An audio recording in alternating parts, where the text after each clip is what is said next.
alladzina hum fi salatihim khashi'un. Syarat pertama, kalau ingin mendapatkan surga Firdaus tadi dan kebahagiaannya diturunkan ke bumi, dibawa sampai mati, masuk ke alam kubur lebih bahagia lagi, maka amalan pertama untuk melatih menguatkan iman itu, coba berlatih untuk menunaikan sholat dengan khusyuk. Kalau Anda kerjakan benar sholat ini, maka apa yang Anda dapatkan? Teman-teman ingat betul, saya mau tanya sebentar. Keabadian yang abadi disebut dengan sa'id. Kalau kita ingin turunkan ke dunia percikannya kita dapatkan, usahanya disebut dengan apa? Masih ingat? Aflah itu kalau didapatkan, kata dasarnya apa tadi? Falahun. Lihat baik-baik. Kata Allah dalam Al-Quran tadi, kalau ingin mendapatkan falahun, amalan pertama sholat. Makanya ketika dipanggil sholat, kalimat falah dilekatkan pada panggilan sholat. 5 kali diingatkan. Begitu muadzin kemudian azan memanggil Anda, hayya 'alas shalah. Anda bertanya, ya Allah kenapa kami mesti sholat? Dijawab, hayya 'alal falah. Yuk, bahagia yuk. Yang sejati datang sini. Belum dapat sujud, belum dapat ruku, saya berikan. Makanya ketika orang sholatnya benar, dia akan mendapatkan 5 keutamaan. Saat di dunia nih, belum ke akhirat, 5 keutamaan yang tidak diberikan pada orang yang tidak sholat. Atau orang sholat tapi sholatnya nggak khusyuk. Sebab syarat mendapatkannya khusyuk. Alladzina hum fi sholatihim khasyi'un. Bukan alladzina hum fi sholatihim saja, tapi ada kalimat khasyi'un. Artinya yang tidak khusyuk saja nggak akan dapat, apalagi yang nggak sholat. Apa yang 5 ini? Lihat baik-baik. 1. Orang yang sholatnya benar, pertama kali sebelum mendapatkan kebahagiaan hakiki dari Allah Subhanahu wa Ta'ala, akan dirubah dulu perilaku hidupnya menjadi perilaku yang lebih baik. Kalau orang itu sholatnya benar, maka sholat itu akan melatih dia untuk berubah, bertransformasi jadi orang baik. Itu ada di Quran surah ke-29 ayat ke-45. Innas sholata tanha anil fahsya'i wal munkar. Sumber keburukan cuma 2, kalau bukan fahsya itu munkar. Maaf, pornografi, porno aksi, LGBT, kata-kata jorok, kotor itu fahsya. Di orang sholat kata Allah, mustahil berkata-kata kotor. Orang sholat tidak akan pernah mencela. Orang sholat tidak punya kata-kata jorok. Jadi kalau ada sekarang orang yang sholat senang mencela orang lain, itu berarti ada masalah dalam sholatnya. Dan dia belum dijamin sebagai ahli surga terbaik. Dan hidupnya nggak bahagia. Nggak bahagia. Aneh nih. Sholat tapi senang celah orang. Aneh. Aneh. Yang paling bahaya adalah menikmati celahannya. Itu yang paling aneh. Anda ngaji. Anda ikut taklim. Taklimnya sesuai Quran. Taklimnya petunjuk sunnah. Anda sholat, Anda puasa. Tapi Anda masih senang mencela orang lain. Dan menikmati celahan itu. Kalau nggak mencela, kayaknya nggak komplit kehidupan. Maka ada yang salah dengan ibadah. Ada yang keliru. Karena mustahil taat bertemu dengan maksiat. Itu mustahil. Mungkar, keburukan yang diingkari oleh hati. Sumbernya nafsu perut dengan akal. Bohong, mencuri, menipu, membunuh, merampok, membegal, mabuk dan sebagainya. Itu namanya mungkar. Orang sholat gak mungkin mengerjakan mungkar. Jadi kalau sholat kita benar, cukuplah Anda sholat, maka Anda akan jadi orang baik. Makanya kata Nabi, Anda punya anak dari kecil ajarin sholat. Sholat, kalau naik jadi balik, kerjakan terus. Kasih pelajaran membuat dia mengerti. Kalau masih susah, berikan pelajaran. Ini sering diterjemahkan dengan memukul. Mukul di Arab beda dengan konteks mukul sekarang. Mukul di Arab tuh ngasih pelajaran supaya ngerti.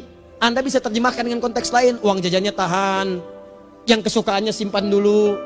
Bisa dengan konteks kekinian. Tapi poinnya, kenapa anak Anda dari kecil ajarin sholat, sampai kenalkan dengan masjid, ajari 3 tahun bawa ke masjid, kenalkan dengan masjid. Gak ada masalah lari-lari itu sebelum waktu sholat. Kenalkan dulu. Dulu orang-orang tuh begitu, sebelum waktunya dikenalkan, jalan, begitu lari, biarin dulu. Setelah itu diberi pengertian. Nah, ini bukan tempat berlari, yang berlari di sana nanti, yang di sini nanti akan ada orang-orang baik semuanya. Terus Anda lihat berbaris, baris rapi. Kalau pengen baik, ikutan baris nanti. Terus nanti ada yang mimpin di depan, namanya imam. Imam itu siapa ya? Tetangga kita bukan yang Pak Imam, bukan. Bukan. Kalau tetangga kita namanya Imam S. Arifin. Kalau yang ini imam sholat namanya. Imam sholat itu nanti akan pimpin menyembah Allah. Allah siapa ayah? Allah itulah yang memberikan ayah rizki. Allah itu yang memberikan ayah rizki sehingga bisa beli tobot buat kakak. Beli robokar poli. Ini yang poli, ini yang embers, ini yang heli. Ini dulu kakak semuanya tuh. Yang kasih Allah. Nanti kalau kakak bagus bisa ikut rapi di sini. Allah akan senang, akan ditambah lagi oleh Allah. Oh begitu ya. Datang, begitu caranya. Ini bukannya waktu sholat belum dikenalin tadi bawanya main-main di masjid. Bahkan ada yang agak repot lagi, di rumahnya susah diatur, dibilang, kamu ini susah diatur, main sana ke masjid, disuruh main, ya main di masjid. Yang salah bukan anaknya, orang tuanya. Apa rahasianya anak itu disuruh ke masjid, suruh sholat? Rahasianya, begitu anak itu sholat dengan baik, maka dia akan tumbuh jadi anak baik di kemudian hari. Itu maksudnya. Nah, sekarang saya agak bingung ini. Pendidikan TK sekarang salah sih? Enggak, cuma saya agak bingung mikirnya. Ini anak belum diajarin sholat, udah diajarin manasik. Itu bagaimana cara berpikirnya Ferguson? Agak repot saya mikirnya tuh. Ya. Walaupun salah sih enggak, cuma saya bingung gitu. Kenapa nggak dikerjakan tahap yang pertama dulu? Tangga itu kan berurutan. Nggak bisa Anda lompat langsung ke 5. Kan 1, 2 belum terlewati. Jelas ya? Nah, ini gambarannya. Sholat nih. 1 pasti baik. Ini kalau sekarang sholat, lisan belum baik, mata belum baik, sampai ke kaki, berarti ada yang salah sholatnya tuh. Ada yang nggak tepat. Tangan sembarangan, snack orang ngambil. Awas. Tuh sendal orang, mau wudhu nggak ada sendal, pakai sendal orang. Udah bilang belum? Kehujanan pakai payung orang, udah bilang belum? Ya kan gampang Ustaz, ini kan juga mungkin diikhlaskan karena Allah. Ya ikhlas, cuman pakainya belum minjam. Bagaimana kalau sedang pegang payung itu keluar, Anda meninggal? Coba mikirin ke situ. Coba ke kantor, kalau didorong proyek yang gak jelas, minta tanda tangan, pikirin dulu bagaimana kalau meninggal. Kemarin saya sama teman-teman artis, saya katakan begini, Anda ya, kalau Anda mengaji dengan saya, jangan pernah menerima peran maksiat.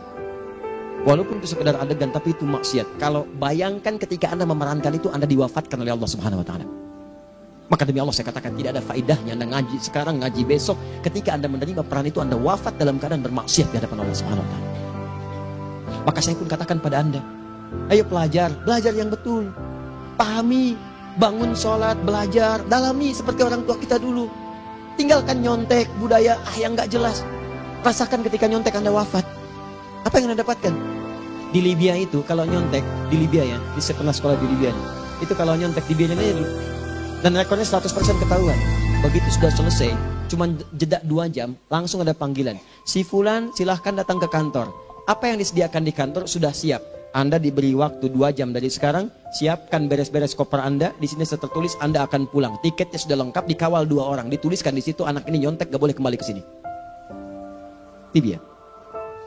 Gak ada zero tolerance bagi yang seperti itu. Keluar. Kami gak terima di sini. Harusnya begitu. Gak ada faedahnya. Yang kita butuhkan amalan dari ilmu, bukan nilai-nilai itu sementara. Gak ada. Sudah. Nah ini akhirnya begini kualitasnya nih. Tertulis di ijazahnya bagus, cum laude, IPK-nya 4, tapi gak ada aplikasinya. Yang pintar banyak. Kita butuh yang baik, pintar yang baik. Sekarang yang pintar banyak, kepintarannya dipakai untuk nipu orang. Itu yang bahaya. Ahli hukum banyak yang dihukum. Ahli ekonomi tidak bisa mengangkat perekonomian. Apa yang salah? Apa yang salah? Ini yang jadi persoalan. Tapi dasar manusia begitu di sidang mulai pakai peci, pakai baju koko, pakai tasbih, dan pakai kerudung. Luar biasa. Nih 2. Orang kalau salatnya benar, Allah akan berikan ketenangan dalam jiwanya. Tenang hati. Jangankan musibah kecil, musibah paling besar pun tenang aja dia. Tenang, dia paham rumusnya. Allahu Akbar. Turun Quran. Surah ke-13 ayat ke-28. Ala bidzikrillahi tatmainnul. Yakinkan pada dirimu zikir kepada Allah membuat hati tenang. Di antara turunan zikir amalannya adalah salat. Dari mana taunya Quran surah ke-20 ayat ke-14. Innani anallahu la ilaha illa ana fa'budni wa aqimis salata li dzikri. Saya Allah, kata Allah ke Nabi Musa. Tidak ada Tuhan selain saya, sembah saya. Bagaimana menyembahmu ya Allah? Tunaikan salat sebagai zikir kepada saya, zikir. Nah, maka kalau Anda sedang tidak tenang, ayo ke masjid. Banyak zikir itu, baca Quran zikir.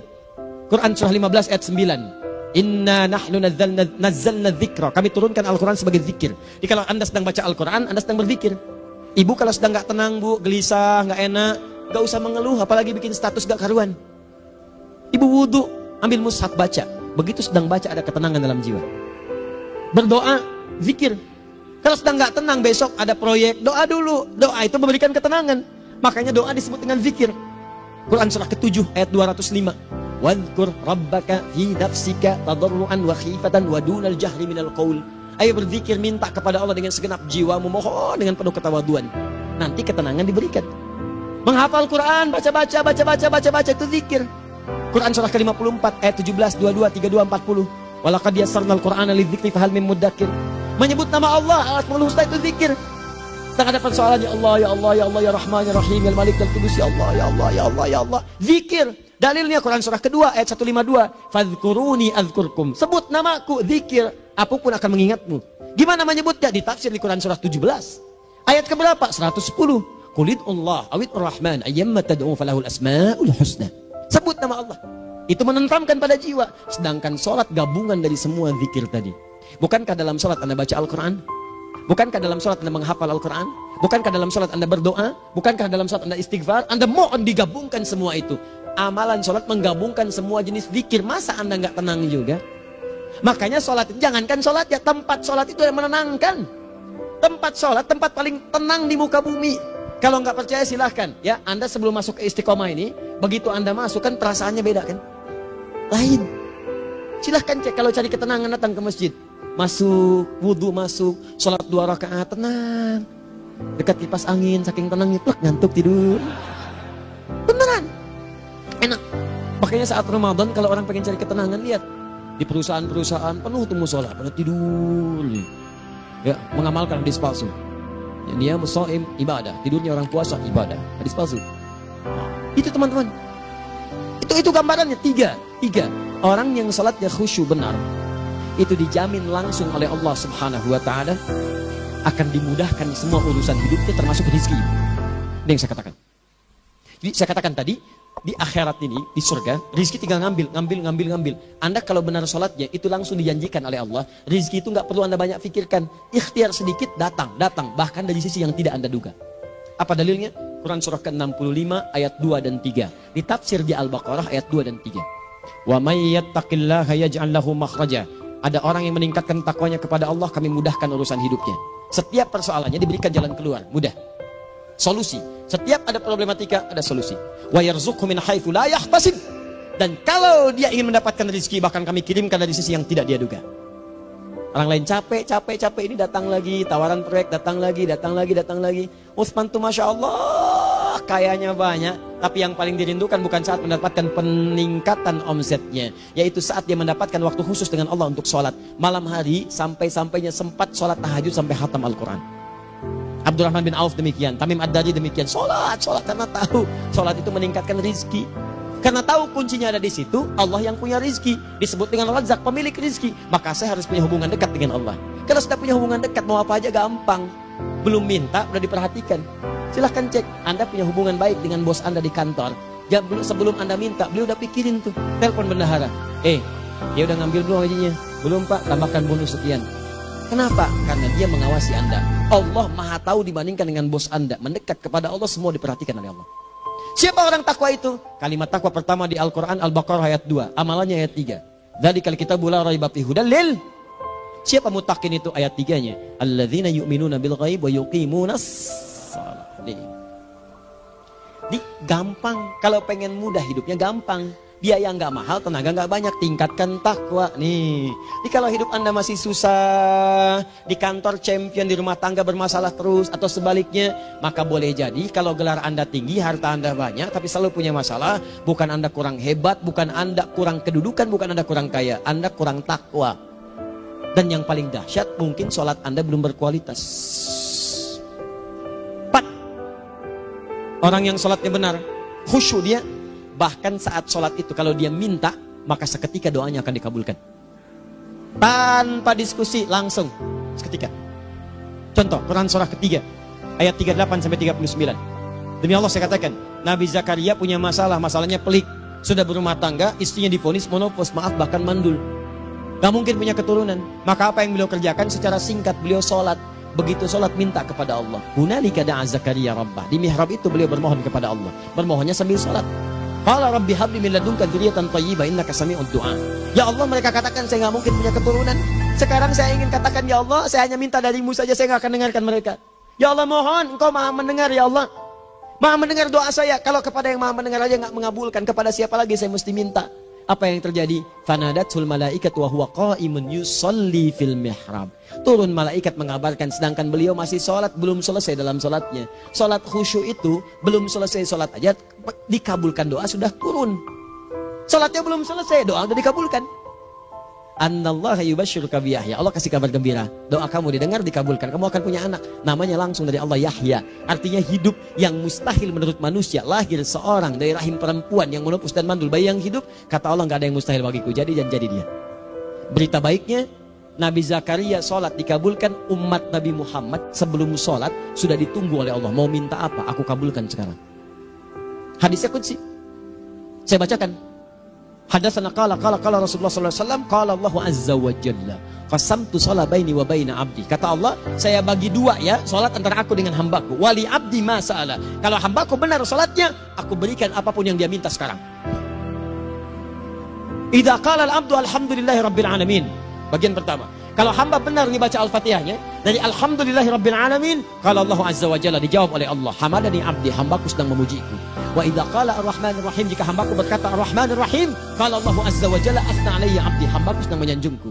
Wa idza qala malik yaumiddin, kalau Allah azza wa jalla majjadani abdi, kalau hambaku mengatakan malik yaumiddin, kata Allah, hambaku sedang mengagungkanku. Perhatikan sekarang. Wa idza qala al-abdu iyyaka na'budu wa iyyaka nasta'in, jika hambaku berkata sekarang, ya Allah, kami sekarang ibadah, sholat menyembahmu, dan kami sekarang sedang punya masalah, kami hanya minta tolong kepadamu ya Rabb. Apa jawabannya? Beda dengan sebelumnya. Kata Allah, hadza baini wa baina abdi. Inilah perjanjian antara aku dengan hambaku. Wali abdi, kalau hambaku benar khusyuk sholatnya sampai detik ini, baru sampai Al-Fatihah itu pun belum tuntas. Baru sampai Al-Fatihah itu pun belum tuntas. Kalau benar bacaannya, betul sholatnya dari takbir sampai dengan selesainya, sampai ayat itu, iyyaka na'budu wa iyyaka nasta'in, kata Allah, masalah apapun yang dia minta sekarang, aku akan kabulkan. Besok saya kasih rahasia. Yuk, yang di KBP. Ada awal pembuka di awal sebelum Al-Fatihah yang kalau Anda benar bacanya, itu pengantar kepada pengabulan doa di Al-Fatihah. Apa itu? Besok. 5. Yang kelima ini yang paling diharapkan, dan ini penutup dalam kajian kita malam ini. Teman-teman sekalian, perhatikan baik-baik. Jika Anda benar mengerjakannya, maka Allah akan jamin langsung Anda akan mendapatkan kesuksesan dan kebahagiaan di semua aktivitas Anda. Kalau jadi suami, suami yang sukses, rumah tangga yang bahagia. Kalau jadi pegawai, pegawai yang sukses, dan di kantor bahagia. Masih ingat? Kesuksesan yang menghadirkan kebahagiaan, konteksnya dunia disebut dengan falah. Dipegang disebut dengan aflah. Dikembalikan lagi ke atas, ke surah ke-23 ayat 1 dan 2. Qad aflahal mu'minun. Apa amalannya? Alladzina hum fi salatihim khashi'un. Persoalannya, kalau Anda salat belum mendapatkan satu di antara 5 ini, apa masalahnya? Pertama masalahnya, kata Al-Quran, boleh jadi yang salat itu belum khusyuk. Apa itu khusyuk? 2 maknanya, dan saya tutup di sini. Apa yang 2 itu? 1, kebanyakan orang salat masih membawa dunia dalam salatnya. Makanya kalau pengen khusyuk, kata Allah, maka Anda rasakan akan bertemu Allah. Rumusnya Quran surah kedua ayat 45 sampai 46. Rasakan secara singkat, mungkin itu sholat terakhir yang Anda akan kerjakan dalam kehidupan. Mungkin di sholat itu Anda wafat. Kata Allah, alladzina yadhunnuna annahum mulaqu rabbihim. Orang khusyuk itu sudah kelihatan dari sebelum sholat, dia sudah merasa persiapan menghadap Allah. Persiapan ke manusia aja, dia sudah siap-siap, mandi dulu, ganti pakaian, pakai parfum, macam-macam dan sebagainya, hanya memenuhi undangan manusia. Allah mengundang Anda 5 kali dalam sehari. Ya maaf, mengabulkan doa Anda, mencukupkan kebutuhan, menyembuhkan kalau sakit, disiapkan Anda. Harusnya apa? Penampilan sempurna. Kata Quran, orang khusyuk itu kelihatan sebelum sholat, pakaiannya kelihatan. Quran surah 7 ayat 31, ya bani Adam khudhu zinatakum inda kulli masjid. Hai anak cucu Adam, kalau tiba panggilan dari masjid, kenakan pakaian terbaikmu. Di anak cucu Adam tuh kelihatan. Kalau orang khusyuk, begitu azan kelihatan pakaiannya lain. Pakaiannya indah. Khudhu zinatakum, kenakan pakaian terbaikmu. Dipakai, bertemu Allah. Bertemu manusia aja pakaian bagus-bagus. Ini aneh ya, ada orang salah ibadah aja. Orang salah ibadah pakaiannya bagus-bagus. Lihat nih hari-hari tertentu, besok tuh. Orang mau ke tempat masing-masing tuh. Ada yang pakai jas, pakai dasi, pakai batik, pakai kebaya. Anaknya dibawa, dikuncir 2, bawa manisan macam-macam. Mau salah ibadah aja, tampilan bagus. Masa antum yang benar ibadahnya nggak bagus? Beda kah? Pakaian futsal, pakaian sholat, ganti dengan yang sholat. Ini gimana pakaian sholat pakai pakaian futsal? Depannya gambar Messi, belakang Ronaldo. Repot. Malaikatnya juga bilang, kamu salah baju, harusnya Luka Modric.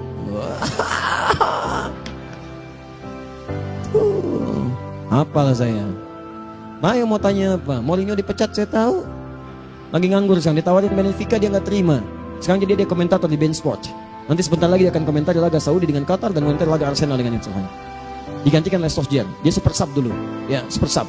Ya, the baby assassin. Ya, pembunuh yang berwajah baby face. Masuknya di akhir-akhir. Gol. Sekarang melatih dia. 5 kali kemenangan. Belum kalah sama sekali. Saya hafal itu. Tapi masih di urutan ke-6.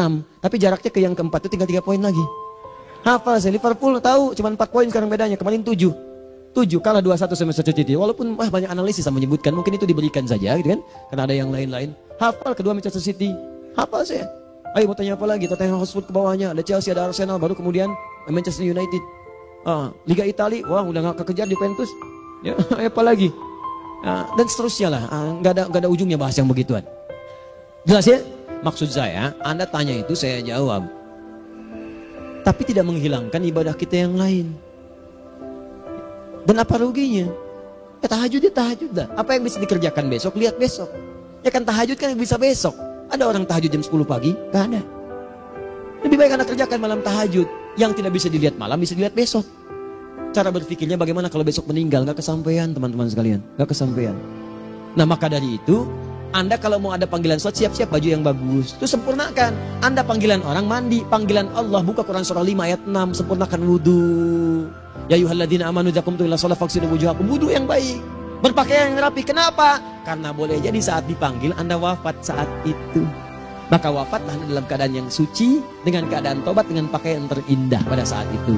Yang kedua, maaf, orang-orang kurang khusyuk itu saya tutup. Yang kedua itu karena kebanyakan orang sholat tidak paham, tidak mengerti apa yang dibaca dan dilakukan dalam sholatnya. Jujur pada diri sendiri, jawab pada diri Anda. Sampai sekarang Anda sholat, berapa persen bacaan sholat yang Anda pahami? Jangan-jangan selama ini Anda sholat ribuan kali sujud, ribuan kali ruku. Gak ada yang paham yang dibaca. Sekian persen yang paham, bagaimana sholat Anda bisa khusyuk? Pekerjaan Anda dipahami, urusan akhirat Anda gak dipahami. Di mana cara berpikirnya? Aku yang bagaimana atau engkau yang harus bagaimana? Ya, coba berubah. Nah ini baru satu amalan, belum yang lainnya. Ada 5 amalan lagi. Yang kalau kita bisa turunkan itu, selain sholat yang khusyuk, maka jaminan tadi akan datang. Baru sholat khusyuk aja 5 datang. Apalagi ditambah dengan 5 amalan lainnya lagi. Demi Allah saya katakan, dunia kecil sekali, gak ada nilainya. Akhirat aja enak.